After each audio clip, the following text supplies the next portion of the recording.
What's up, y'all? Olivia here.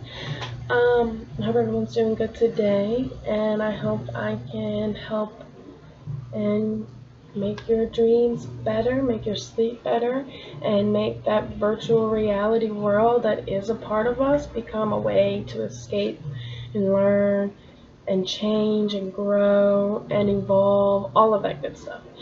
Today, I really just want to talk about myself a little bit and really what parts of my life made my dreams so ooh or ah that made me have to evaluate. And that's really the way I was raised. I'm one of five. I've got three brothers, one sister, and I'm the middle child. My older brother, he's 12, 13 years older than me, maybe like 15. I'm not sure, maybe less than that, maybe like 10 years. Um, and I don't really remember him in my life as a child. I don't have any memories of him in the house we grew up in as a child. Like we moved from place to place to place to place all the time. So when we lived at this specific place, that my first house that I remember living in, and the elementary school I used to walk to, and I was only there till about first grade. And I don't remember him at all. I don't remember any memories. I don't remember him ever being in the house. I think he was in middle school, high school when I was a child. I don't remember friends coming over. I don't really remember my older brother until I was in about middle school. Like that's my most recent memory of him back then. Um, and then he ended up going into the army, and he was also out of our lives for most of our time growing up. He's the oldest. He is 5 years apart from my older sister, and there's me, of course. But we had a close relationship, and then things changed, and that's cool. We haven't really talked since then, and that's pretty normal for me. Like it affects me, but it doesn't as much as another sibling would. But me and my brother were close at one point, but because of the distancing, it's so normal for me, and like I can deal with it, not being around that specific brother because I've already been groomed for that. Now my older sister, when I was a kid, she bullied me, she picked on me, so she was really one of the first people in my dreams that made my dreams a horror dream or a scary dream or a panic attack dream or something that I wouldn't enjoy, or something that I was willing to try to change or try to figure out why I'm having these specific dreams, or why, what do I need to accomplish in reality to help ease my brain of these traumas over and over and over again. And it was like the same dream every night. And again, in my other videos, I kind of explain it a little bit more. Can't really talk, and I'm sure a lot of people go through that. They try to get something out or try to run fast and they can't. And it's all about self-absorbing and growing and learning and willing to take things in and put things out with it. Take and receive energy and give energy.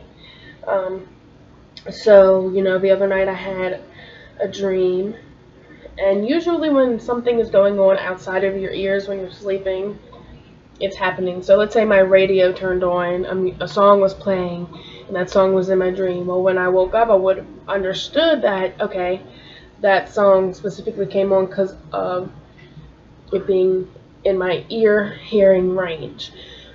Also, that didn't happen. So I was dreaming, and I guess I had a song stuck in my head, which I didn't have this specific song stuck in my head when I went to sleep. And when I had the dream and all, I woke up, I was very upset because in my dream I was crying and the song was playing, and I was feeling it in my dream. So when I woke up, I still felt like I was attached to the feelings, and I just had to listen to the song because the song was still playing in my head when I woke up, but nobody knows the song. Like my significant other doesn't listen to that type of music to where he would be the one playing it. And we don't have a radio in our room and all that. So it was probably just my train of thought having a song stuck in my head, or that dream specifically triggered that song, which I believe happened. Um, So my sister was one of the first people I had crazy dreams with. And that kind of our relationship has evolved and it has gotten a lot stronger. So them dreams I have overcome and have learned to speak my mind, not just in my dreams, but being able to communicate to my family, my sister specifically, because she's really the only one right now that I am having any type of interactions with, or the only family member of mine on that side. Both my siblings, I don't speak with any of them but my sister. But my sister is the only one who has put effort into making herself better. Of course, I'm making myself better and also making our relationship better. So it's all about communication. So that cool, getting worked on. Now when it comes to my guardians, my guardians, that's a little bit different. My dad was a very I seen him as a very angry person all the time. I always felt like I was a kid. So my kid memories, and from what I recall, it always seemed like it was my dad doing it, or my dad was the one who was angry all the time, or my dad's triggering it. Like, can't you just not yell for one day? And that was like elementary school time.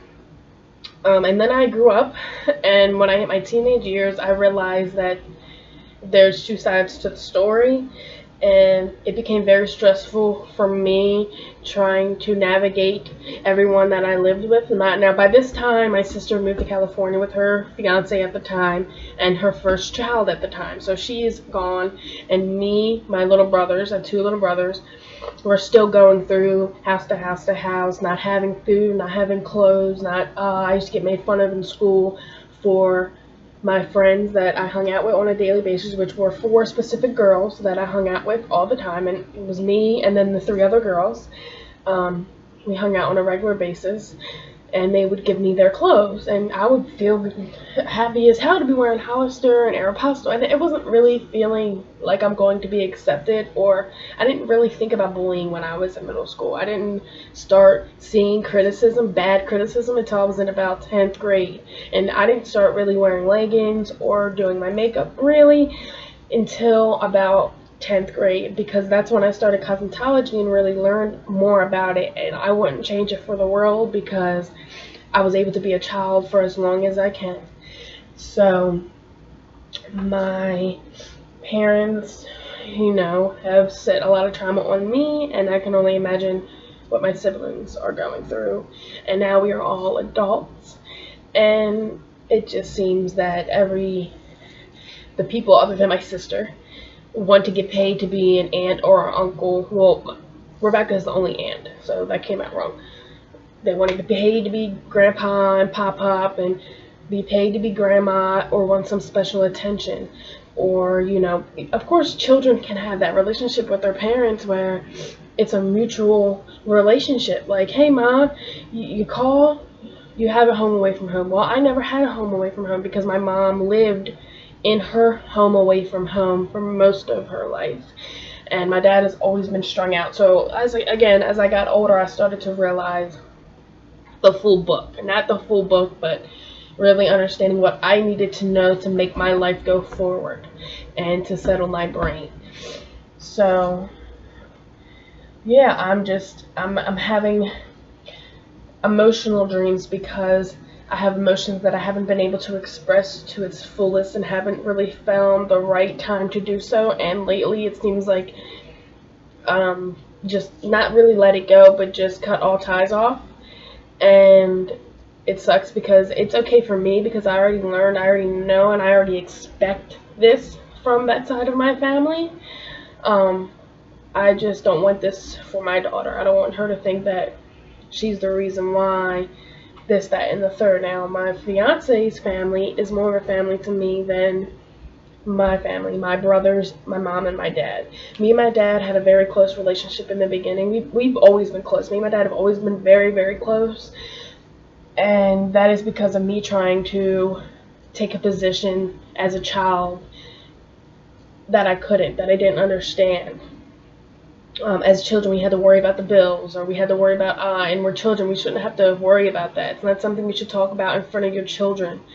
Regardless, they don't know what's happening. You could be getting kicked out, for example, but you could tell the kids to be able to to move on and not be worried. Kids should not have to worry. And I worried for most of my childhood, or had to surrender on my own, survive on my own. I carried around a book bag that had everything I needed in it, and prepared for the worst. So this is one of the main reasons why I have the dreams that I have, and why they're traumatizing sometimes, and how I've noticed how I've been traumatized by that side of my family because of my dreams. Because my brain's traumatized. When my brain in my dream sees my mom, I can't do certain things because my brain knows how my mom is and knows how my relationship is with my mom. So that's how my brain sees it organically. I can't change that. I can change if they can leave, or if they can come back, or if I want to walk away or change the situation. But no matter what, when my mom or my father or my sister or whoever shows up in my dream, your relationship with that figure in your dream is going to be as raw as anything. So how you really feel towards that person, that's how it's really going to be shown in your dream. That's why I keep saying you can't lie to yourself. And you don't have to confront people and tell them how you feel, but confront yourself to let yourself heal. And it sucks. Sometimes you just have to cry. Sometimes you just have to get it out. Okay? And that's what I'm here for. Let me know. Follow me on Facebook, Olivia Renee Thornton. I got an Instagram. Comment. That's what I'm here for. I'm not here for nothing else but to let people know that if you're on my boat, come join the boat. We'll fix you up. And when you're ready to get off the boat, you can get off the boat. You want to stay on the boat? Stay on the boat, because I'm going to be here regardless. So when you have a dream of your family trying to kick you out while a song plays, and your family don't call, it has ruined my day. And that's what my dream was about. And the song was playing was Remember When by Alan Jackson. And I haven't heard that song in a very long time. So it was crazy that song specifically, Remember When, came up, and my dad was in my dream. I didn't really see my mom, but me and my dad had a very close relationship. And it's been spoiled because he's bitter. And I can't save everyone. You can't save everyone. I can only save myself. And people who are willing to step up for that relationship. Not because I'm with somebody who's of color, not because I have a mixed child, not because of any of that, but because we're human. We're human. And it sucks that this world has come to this, but the only escape we have is our dreams. So please sit down, join the talk, like, subscribe, comment, and feel free to message me anytime. Anytime. Thank you. This is Olivia, Discovering the Lost Conscious, and I hope I can relate to some people and help people cope. Love you guys. Bye.